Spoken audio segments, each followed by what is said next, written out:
Grabe yung Justin Brownlee. Pumutok na sa 3 points, pumutok pa sa 4 points.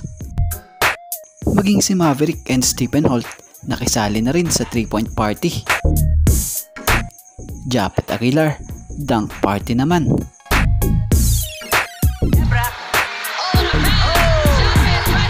At Poy Eram, dahil sa walang tigil, nakarereklamo sa referee.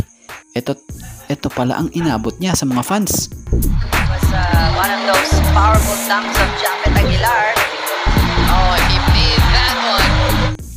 Laban ng Barangay Ginebra kontra TNT Tropang Giga sa Game 4 ng PBA Governors Cup Finals. So nagka-award na. Congratulations sa PBA Best Import of the Conference, Mr. Ronday Hollis Jefferson, and congratulations for Best Player of the Conference, Mr. Junmar Fajardo.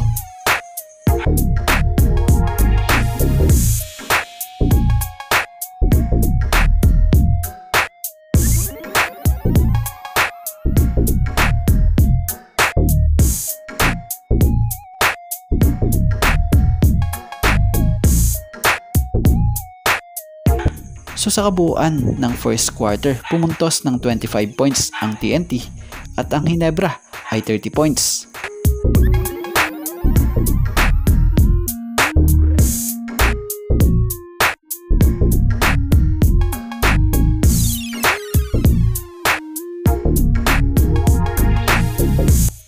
Sa kabuuan ng second quarter, pumuntos ng 17 points ang TNT at ang Ginebra naman ay 24 points.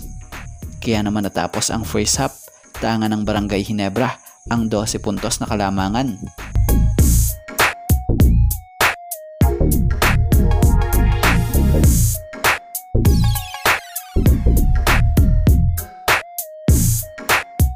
Sa kabuuan ng third quarter, pumuntos ng 35 points ang TNT at ang Ginebra naman ay 31 points.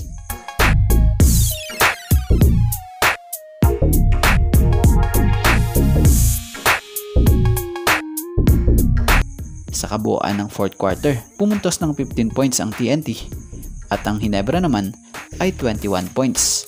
Kaya sa huli, nakuha ng Ginebra ang panalo sa Game 4 Finals na ito. Kaya naman, tabla na ang serye sa 2-2. So sa larong ito grabe ring laro ang ipinakita ni Stephen Holt. Mapadepensa man or opensa. Kaya naman tinanghal siya dito sa dulo bilang best player of the game.